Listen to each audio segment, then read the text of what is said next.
नमस्कार मित्रों, आपका स्वागत है M2 स्मार्ट क्लासेस में। अगर आपको ये वीडियो पसंद आए तो प्लीज लाइक कीजिए, सब्सक्राइब कीजिए और हाँ, बेल आइकन को प्रेस करना ना भूलिए। Hello engineers, how are you? I hope you are fine. Okay, today's my topic is second order linear differential equation with variable coefficient. Okay, ये क्वेश्चन है। अगर इस फॉर्म में आपको क्वेश्चन आ जाए तो आप कैसे करेंगे? D square y upon d x square plus p d y upon d x plus q y is equal to r. Okay, देखिए second order means second derivative है ना। D y upon d x first derivative होता है and d square y upon d x square ये second derivative है। तो second order का ये हमें सेकेंड ऑर्डर का linear differential equation find out करना है। ठीक है, इसको करने के लिए कुछ प्रोसेस है ना। इस टाइप के क्वेश्चंस जब भी आएंगे उसे करने के लिए हम देखिए, मैंने एक एग्जांपल भी लिया है। देखिए यहाँ पर सेकेंड ऑर्डर ये है ना, d square y upon d x square, then first order x minus y this.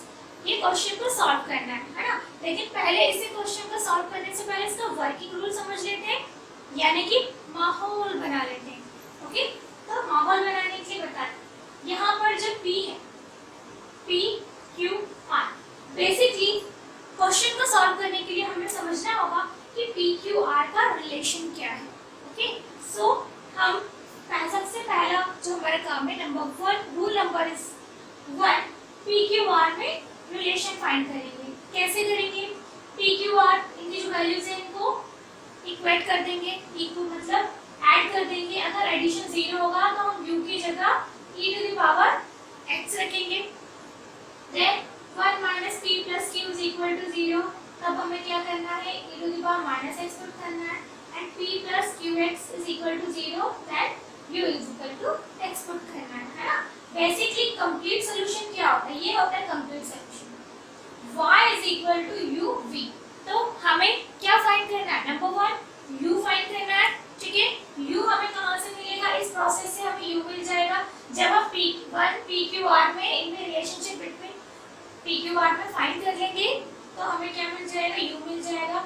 हम u की वैल्यू इनमें से कुछ भी पुट करेंगे, फिर इसका फर्स्ट डेरिवेटिव निकालेंगे यानी कि dy अपॉन dx निकालेंगे, देन इसका सेकंड डेरिवेटिव निकालेंगे यानी d square y upon dx square निकालेंगे। दोनों ही हमें जो वैल्यूज मिल जाएंगे y dy upon dx d square y upon dx square, जो भी वैल्यूज मिल जाएंगे हम उसे क्या करेंगे? इक्वेशन 1 में सब्स्टिट्यूट कर देंगे, है ना, पुट कर देंगे। और पुट करने के बाद हमें कंप्लीट सॉल्यूशन मिल जाएगा। सिंपल है। होप आपको वर्किंग रूल समझ में आया होगा। अगर नहीं भी आया तो कोई टेंशन की बात नहीं है, हम एक एग्जांपल से समझते हैं। ओके, सो हमारे पास क्वेश्चन है दिस, बट हमें किस फॉर्मेट में चेंज करना है? इस फॉर्मेट में चेंज करना है। तो क्या करेंगे? x को डिवाइड कर देते हैं, तो क्या मिल जाएगा हमें? D square y upon d x square minus 2x minus 1 upon x dy upon dx plus x minus 1 upon x y is equal to 0, है ना। 0 upon x 0। ठीक है, इसको थोड़ा सा सिंप्लीफाई कर लेंगे। d square y upon dx square, ये अगर 2x upon x होगा तो क्या हो जाएगा? आपको करके ही दिखा देते हैं। ठीक है, dy upon dx plus x upon x minus 1 upon x y is equal to 0। अब क्या हो जाएगा? d square y upon dx square minus cancel out हो गया, क्या रिमाइंडर है? 2, है ना, ब्रैकेट के अंदर है, और ये 1 minus x dy upon dx plus cancel out 1 minus 1 upon x y is equal to 0। ठीक है, ये मिला हमें इसे सिंप्लीफाई करने पर। ठीक है, अब ये इसमें देखिए हमारे p की वैल्यू क्या है? p इज इक्वल टू, अब ये अंदर माइनस जाएगा, माइनस कर दीजिए, -2 एंड प्लस 1 बाय x, है ना, माइनस ब्रैकेट के अंदर जाके चेंजेस कर देंगे एंड p आ गया हमारा। q की वैल्यू हमारी 1 minus 1 by x and r क्या है इसमें? r is equal to 0। तो p q और r हमें मिल गया। अब इसमें आगे सॉल्व करने के लिए क्या था? प्रोसेस नंबर 2, यानी कि हमें रिलेशन फाइंड करना है जिसमें 1 प्लस कोई सा भी अप्लाई हो जाए, है ना। जनरली जनरली फर्स्ट और सेकंड में से अप्लाई हो जाते हैं। जो मोस्ट प्रोबेबली क्वेश्चंस आएंगे आपको फर्स्ट और सेकंड में से अप्लाई हो जाएंगे।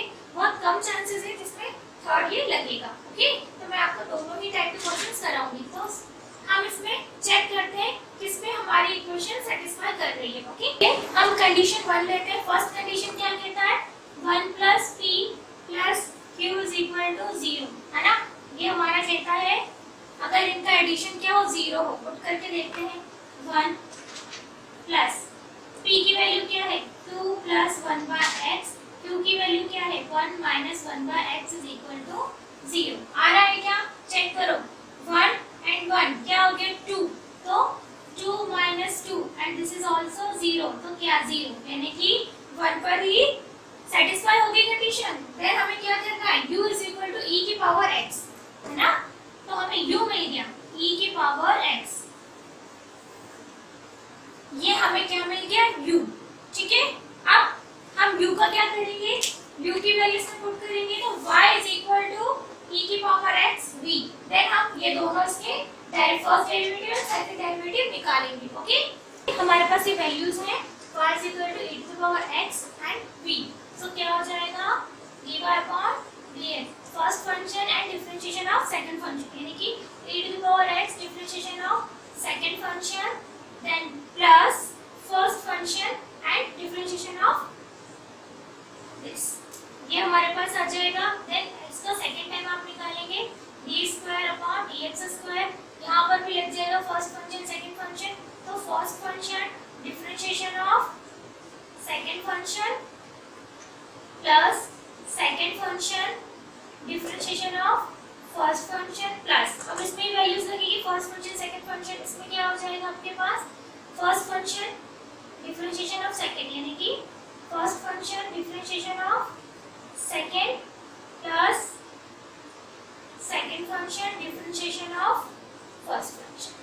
ठीक है, ये आएगा। आप देखिए ये और ये सेम है, तो हमारे पास क्या वैल्यूज आ जाएंगी, e⁻x d2v/dx² plus 2e⁻x dv/dx plus v⁻x, ये हमारे पास आ गया। ठीक है, देखिए y की वैल्यू मिल गई है dy/dx एंड d2y/dx² की। ठीक है, ये वैल्यूज मिल गई। अब इस वैल्यूज का क्या करना है हमें, इस वैल्यूज को हमें इक्वेशन नंबर 1 में पुट करना है। ठीक है, ये हमारी इक्वेशन नंबर 1 है।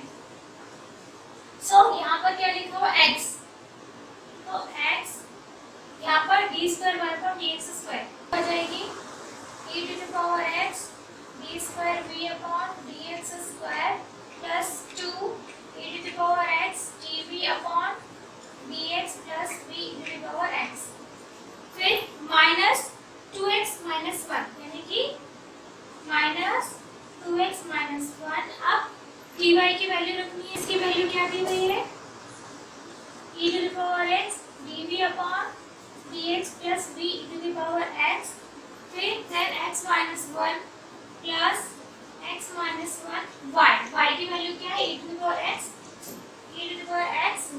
ठीक है, = 0, ये हमने पुट कर दिया है। अब हम क्या करते हैं, इसको ब्रैकेट को ओपन कर देते हैं। बहुत सिंपल है, बहुत इजी है। ठीक है, आ जाएगा, इंटू करते हैं, ये हो जाएगा। देखिए इन सब में e⁻x सब में है, चाहे तो हम इसे कॉमन भी ले सकते हैं, तो आप कॉमन ले लीजिए e⁻x, रिमाइंडर क्या बचेगा, x d2v/dx² plus 2x dv/dx plus 2x। ठीक है, माइनस, अब एक बार 2x का इस पूरे में मल्टीप्लाई होगा, तो क्या हो जाएगा, minus 2x dv/dx minus 2xv, है ना, इससे मल्टीप्लाई होगा, तो देन माइनस से मल्टीप्लाई होगा, तो ये अंदर जाके प्लस हो जाएगा, +1 हो जाएगा, यानी कि प्लस dv/dx प्लस v, है ना, प्लस v हो गया। अब यहाँ पर क्या हो जाएगा, x v, then minus minus क्या हो जाएगा, यहाँ पर क्या हो जाएगा, xv, है ना, यहाँ पर क्या हो जाएगा, xv minus v is equal to 0। ठीक है,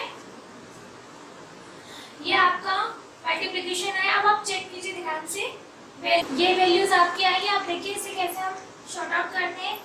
माइनस वी से प्लस वी कैंसिल आउट हो गया। अभी देखिए x v and x v यानी कि 2xv एंड 2xv से this is 2xv cancel out हो गया।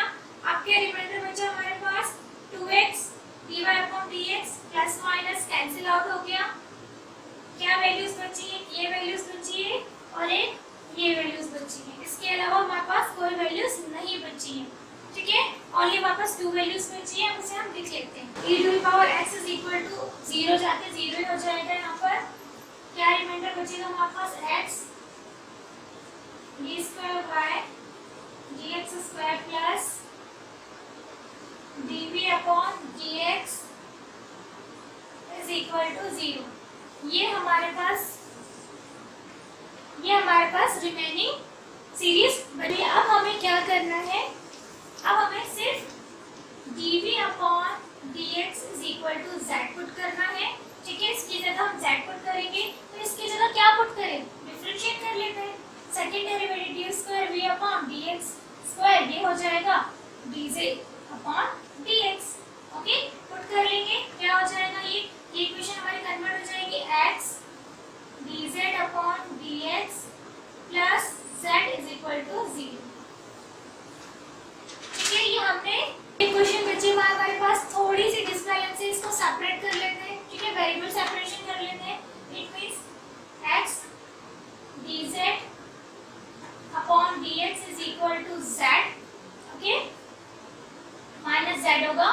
इसके बाद dz, इस z को यहाँ ले आते हैं, z is equal to minus रहेगा, ये हो जाएगा dx upon x। Cross multiply भी करके चेक कर सकते हो, है ना। यहाँ पर हो गया। अब ये वेरिएबल सेपरेट्स हो गए। अब इसमें क्या करना है? इंटीग्रेशन कर देना, प्लस c लगा लो, इंटीग्रेट कर दो, यानी कि ये हो जाएगा log z is equal to minus log x plus log c, है ना। हम कांस्टेंट को भी लिख सकते हैं log c। ये हमारे पास वैल्यूज आ गई। बस ये जो वैल्यूज मिली है इसको थोड़ा सा हम अरेंज कर लेते हैं, है ना। ये क्या हो जाएगा? log z हम ले आते हैं यहाँ पर log x को, plus log x is equal to log c, यानी कि क्या हो जाएगा? यहाँ पर log का लॉगरिथम लगेगा, यानी कि जब log क्या हो? एडिशन हो, तो हम इसको किस में लिख सकते हैं? मल्टीप्लिकेशन में, यानी कि z into x is equal to. मैंने आपको कहा था हमने जो उधार मांगा था वो उधार उसको वापस लौटाना भी पड़ेगा, तो हमने x की, है ना, dv अपॉन dx की जगह z लिया था, वापस पुट करो, यानी कि dv upon dx is equal to c upon x। अब यहाँ पर देखो, आप चेक करो, यहाँ पर अगर हम इसको इंटीग्रेट करते हैं तो हमें v मिल जाएगा, है ना। और फाइनल आंसर क्या होता है? u into v। u मिल चुका है, हमें सिर्फ v चाहिए। तो हम v फाइंड आउट करने के लिए इतना सब प्रोसेस कर रहे हैं, तो हम इसको इंटीग्रेट कर देते हैं। 10 प्लस c डैश कर दो या c1 कर दो। ठीक है, ये हो जाएगा आपका। थोड़ा सा हम इसको सेपरेट कर देते हैं, dx upon x into c, या फिर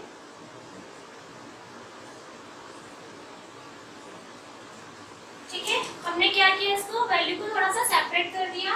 अब इंटीग्रेट करेंगे, v is equal to c log x plus c1। ठीक है, ये हमारे पास किसकी वैल्यू आ गई? ये हमारे पास u की वैल्यू आ गई। वैल्यू क्या है? e to the power x, है ना। हमने रिलेशनशिप चेक किया था PQR में और हमें u मिला था e की पावर x। v हमने यहाँ से फाइंड आउट कर लिया।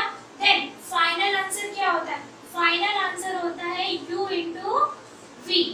ये होता है हमारा फाइनल आंसर। देन आंसर क्या हो जाएगा? u मतलब e to the power x c log x plus c1। तो ये हो गया हमारा फाइनल आंसर। ये हमारा हो गया आंसर। आई होप आपको ये क्वेश्चन समझ में आया होगा। हम इसके अलावा एक और क्वेश्चन लेंगे जिसमें पीआई भी फाइंड करना होगा। यहाँ पर तो हमने सिर्फ वन पार्ट को सॉल्व किया जब z इक्वल्स टू 0। ठीक है, सो इसके आगे हम और भी क्वेश्चन करेंगे, बट आज नहीं, नेक्स्ट एपिसोड में। तब तक के लिए बाय बाय।